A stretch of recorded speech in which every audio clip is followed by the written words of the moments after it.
ओम शांति। आज है 12 अप्रैल 2022 के ईश्वरीय महावाक्य। आज बाबा ने कहा, मीठे बच्चे, तुम दुख हरता सुख करता बाप के बच्चे हो। तुम्हें मनसा वाचा कर्मणा किसी को भी दुख नहीं देना है, सबको सुख दो। प्रश्न है, तुम बच्चे मनुष्य से देवता बनते हो, इसलिए तुम्हारी मुख्य धारणा क्या होनी चाहिए? बाबा कहते, तुम्हारे मुख से जो भी बोल निकले वह एक एक बोल मनुष्य को हीरे जैसा बना दे। तुम्हें बहुत मीठा बनना है, सबको सुख देना है, किसी को भी दुख नहीं देना है। तुम अभी ऐसी सतयुगी स्वर्ग की दुनिया में जाते हो जहां सदा सुख ही सुख है, दुख का नाम निशान नहीं है। तो तुम्हें बाप की श्रीमत मिली है। बच्चे, बाप समान दुख हरता सुख करता बनो। तुम्हारा धंधा ही है सबके दुख हर कर सुख देना। गीत है, इस पाप की दुनिया से कहीं दूर ले चलो हमें। ओम शांति। बच्चों ने यह गीत सुना। बच्चे जानते हैं कि हम पुरुषार्थ करते हैं ऐसी दुनिया में जाने के लिए जहां एक तो माया नहीं होती और कभी भी मनसा वाचा कर्मणा कोई को कोई भी दुख नहीं देते। इसलिए उनका नाम ही है स्वर्ग, पैराडाइज, वैकुंठ। और बरोबर वहां के मालिक लक्ष्मी नारायण का चित्र भी दिखाते हैं। प्रजा का तो चित्र नहीं दिखाएंगे, लक्ष्मी नारायण का चित्र है, जिससे सिद्ध होता है कि उन्हों की राजधानी में जरूर ऐसे ही मनुष्य होंगे। भारत में ही यह स्वर्ग के मालिक थे जहां दुख का नाम निशान नहीं रहता। मनसा वाचा कर्मणा कोई भी किसको दुख नहीं देते। बाप भी कभी किसको दुख नहीं देते हैं। उनका नाम बाला है, दुख हरता सुख करता। वह बैठ तुम बच्चों को पढ़ाते हैं।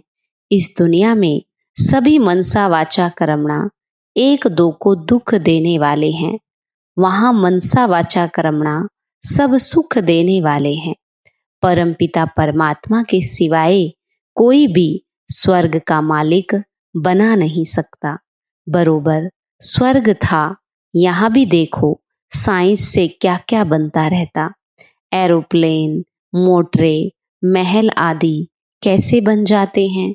वहां भी साइंस सारी काम में आती है। ऐसे नहीं जमीन से कोई वैकुंठ निकल आएगा। जैसे दिखाते हैं, द्वारिका समुंदर के नीचे चली गई। जो समुंदर के नीचे जाएगी वह तो गलकर खत्म हो जाएगी।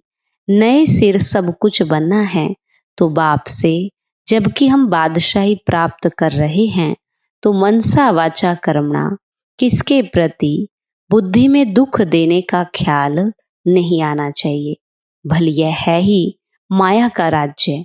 मनसा तूफान तो बहुत आएंगे, बाकी दिल में किसको दुख देने का ख्याल भी नहीं आना चाहिए। इस समय सब एक दो को दुख ही देते हैं, समझते सुख है, परंतु है वो दुख।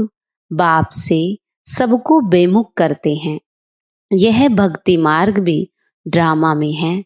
ड्रामा को कोई भी जानते ही नहीं। वह लोग समझते हैं हम यह शास्त्र आदि सुनाते हैं, ये भी ज्ञान देते हैं। जप तप आदि करने से मनुष्य मुक्ति जीवन मुक्ति को पा लेंगे। अनेक प्रकार के रास्ते बताते हैं। कहेंगे बहुत समय से भक्ति करते आए, तब तो भगवान आया। हम भी कहते हैं भक्ति का जब अंत होता है तब भगवान को आना होता है। आकर भक्ति का फल देते तो वह सब भक्ति की लाइन में चले जाते। इसको ज्ञान नहीं कहेंगे। शास्त्रों के ज्ञान से सदगति नहीं होती। सृष्टि के आदि मध्य अंत का ज्ञान तो उन्हों को है ही नहीं। यह तुम जानते हो। प्राचीन ज्ञान और योग से भारत स्वर्ग बना था, सो जरूर भगवान ही सिखलाएगा। मनुष्य तो राजयोग सिखला न सके। भगवान ने जो सहज राजयोग सिखलाया उनका बाद में शास्त्र बनाया है। यहाँ तो भगवान खुद बैठ नॉलेज समझाते। गीता में सिर्फ एक भूल की है, जो नाम बदली कर दिया और समय भी दूसरा लिख दिया।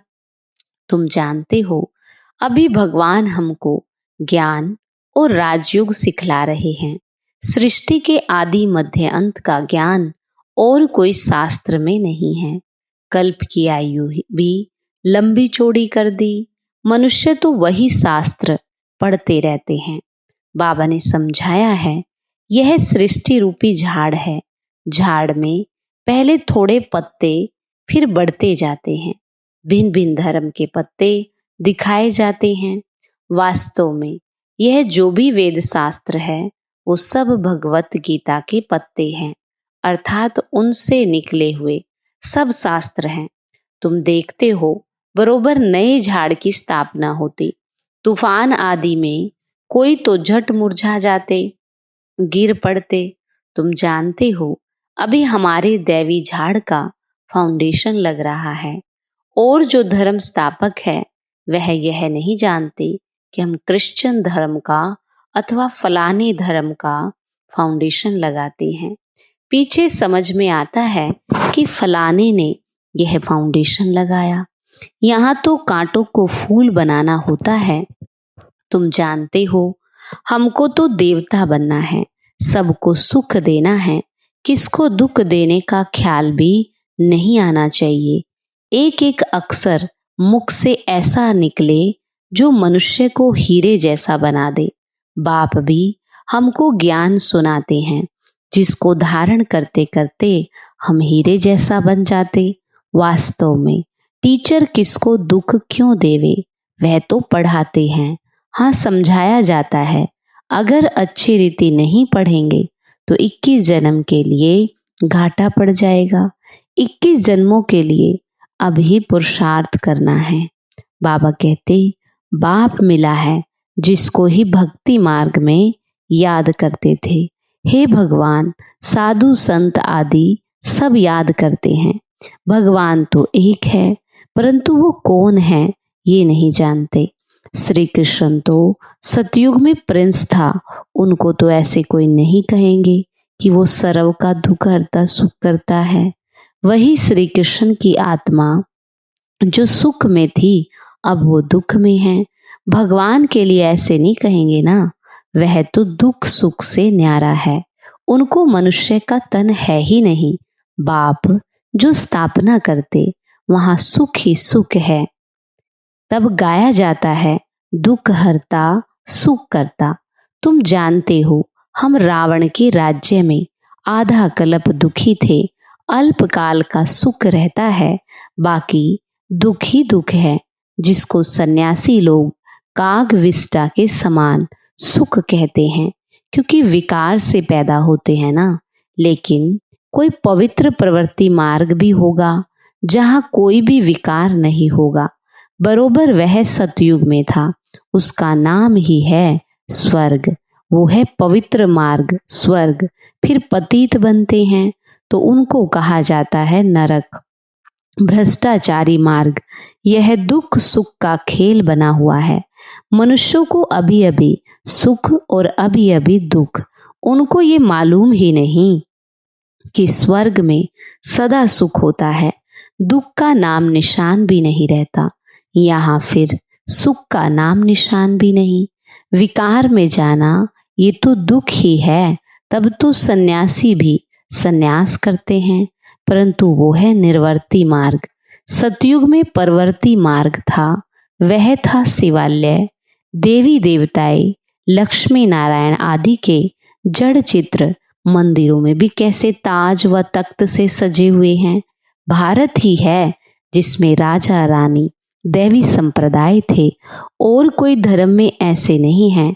भल राजाएं तो हुए हैं, परंतु डबल ताज नहीं है। सतयुग में शुरू से ही राजा ही चलती है। आदि सनातन डबल सिरताज देवी देवता धर्म था। वह धर्म कैसे स्थापन हुआ, ये सब बातें तुम बच्चे ही जानते हो। शिव बाबा के मत से तुम दुख हरता सुख करता बनते हो। तुम्हारा धंधा ही ये है, सबका दुख हर कर सुख देना। अगर तुम भी किसको दुख देंगे तो कौन कहेगा कि ये दुख हरता सुख करता की संतान है। पहले मनसा में ख्यालात आते हैं, फिर एक्ट में आते हैं। तुम बच्चों को तो अति मीठा बनना है। भगवान पढ़ाते हैं तो जब तक चलन तुम्हारी दैवी नहीं होगी तो मनुष्य तुम पर विश्वास कैसे करेंगे। गीता में भी लिखा है, भगवानुवाच, मैं तुमको नर से नारायण बनाता हूँ, भगवान जरूर संगम पर होगा।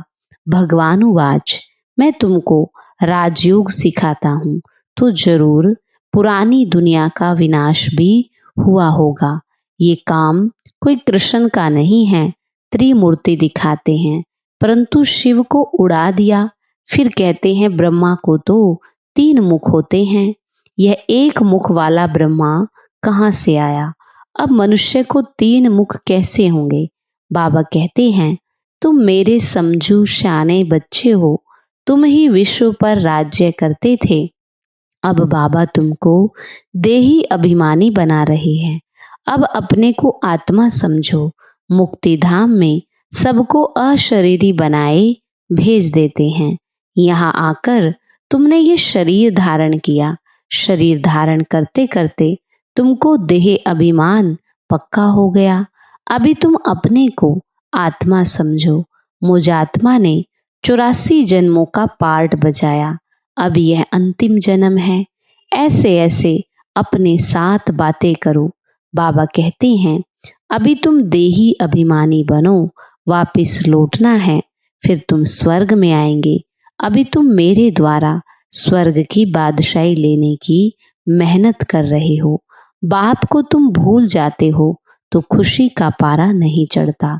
शास्त्रों में कितनी भारी भूल कर दी है। शिव बाबा को ही उड़ा दिया। पूजा करते भी कह देते हैं नाम रूप से न्यारा है। अरे तब पूजा किसकी करते हो, याद किसको करते हो।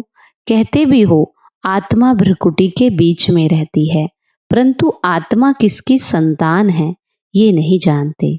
मैं आत्मा भ्रकुटी के बीच में रह इस शरीर के द्वारा पार्ट बजाता हूँ, इस पुतले को नचाता हूँ। कठपुतलियों का डांस होता है ना, वह दूसरे आदमी बैठ डांस कराते हैं।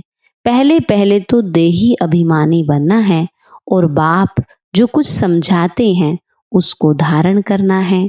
प्रदर्शनी में पहले पहले तो बाप का परिचय समझाना है कि ये सबका बाबा है। वह निराकार, दूसरा साकार, प्रजापिता 2 बाबाएं हैं। बाबा कहते, तुम जानते हो लौकिक बाप भी है, पारलौकिक बाप भी है। वो हद का, वो बेहद का। अब नई रचना रच रहे हैं। हम वर्षा शिव बाबा से लेते हैं। ऐसी ऐसी बातें अपने साथ करके पक्का कर देना है। देही अभिमानी बनना है। बाबा कहते, तुम हो प्रजापिता ब्रह्मा के मुख वंशावली ब्राह्मण। तुमको ब्रह्मा ने एडाप्ट किया। तुम हो गए नई रचना ब्राह्मण। वो है पुराने जिस्मानी ब्राह्मण। वह जिस्मानी यात्रा कराते हैं, तुम रूहानी कराते हो। तुम बच्चे अभी श्रेष्ठ बन रहे हो। ये है ईश्वरीय मिशन, भ्रष्टाचारी से श्रेष्ठाचारी बनने की। मनुष्य तो बना न सके। वास्तव में सच्ची सच्ची सदाचार स्मृति तुम्हारी है। तुम्हारा लीडर देखो कौन है। बाप कहते हैं, मैं फिर से राजयोग सिखलाने आया हूँ।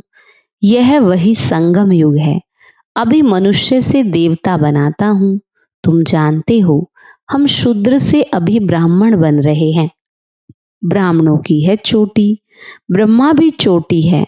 ब्रह्मा में जो प्रवेश करते हैं उनको इन आंखों से देख नहीं सकते, बाकी तो सबको देखते हैं, बुद्धि से जानते हैं। निराकार बाप हमको पढ़ाते हैं। ब्रह्मा को तो ब्राह्मण यहाँ चाहिए, सूक्ष्म वतन में तो हो न सके। एडाप्ट करते हैं। व्यक्त ब्रह्मा सो अव्यक्त बनता। ये बड़ी समझने की बातें हैं। पहले पहले लक्ष्य को समझ लिया, फिर भल कहाँ भी बैठ पढ़ सकते हैं। मुरली रोजाना सुननी पड़े, एक दिन भी मिस होने से बड़ा घाटा पड़ जाता, क्योंकि पॉइंट्स बड़ी गुइये हीरे रतन निकलते हैं। कोई फर्स्ट क्लास रतन निकला हो और मिस कर दिया तो घाटा पड़ जाए। रेगुलर स्टूडेंट बड़े एक्यूरेट होते हैं, अच्छी रीति पुरुषार्थ नहीं करेंगे तो उच्च पद पा नहीं सकेंगे। ये तो बहुत ऊंची पढ़ाई है। सरस्वती को बैंजो और कृष्ण को मुरली दी है, वास्तव में कृष्ण को भूल से दे दी है तो ब्रह्मा।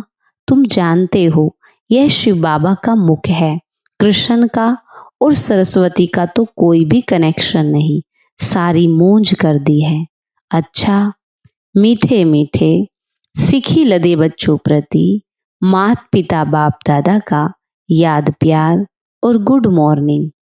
रूहानी बाप की रूहानी बच्चों को नमस्ते। रूहानी बच्चों की रूहानी बाप दादा को नमस्ते। नमस्ते बाबा, गुड मॉर्निंग। शुक्रिया बाबा, शुक्रिया।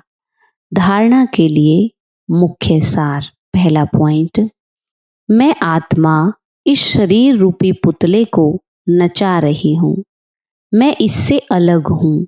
ऐसा अभ्यास करते करते देही अभिमानी बनना है। दूसरा, मुरली कभी भी मिस नहीं करनी, रेगुलर बनना है। पढ़ाई में बहुत बहुत एक्यूरेट रहना है। वरदान, माया और प्रकृति की हलचल से सदा सेप रहने वाले दिलाराम के दिल तख्त नशीन भव। माया और प्रकृति की हलचल से सदा सेप रहने वाले दिलाराम के दिल तख्त नशीन भव। बाबा कहते, सदा सेप रहने का स्थान दिलाराम बाप का दिल तख्त है। सदा इसी स्मृति में रहो कि हमारा ही ये श्रेष्ठ भाग्य है जो भगवान के दिल तख्त नशीन बन गए। जो परमात्म दिल में समाया हुआ है अथवा दिल तख्त नशीन है, वह सदा सेप है। माया व प्रकृति के तूफान उसे हिला नहीं सकते। ऐसे अचल रहने वालों का यादगार अचल घर है, चंचल घर नहीं। इसलिए स्मृति रहे कि हम अनेक बार अचल बने हैं और अभी भी अचल हैं। स्लोगन है, ज्ञान स्वरूप प्रेम स्वरूप बनना ही शिक्षाओं को स्वरूप में लाना है। ज्ञान स्वरूप प्रेम स्वरूप बनना ही शिक्षाओं को स्वरूप में लाना है। आज का सोमान है, मैं दिलाराम बाप के दिल तख्त नशीन आत्मा हूँ।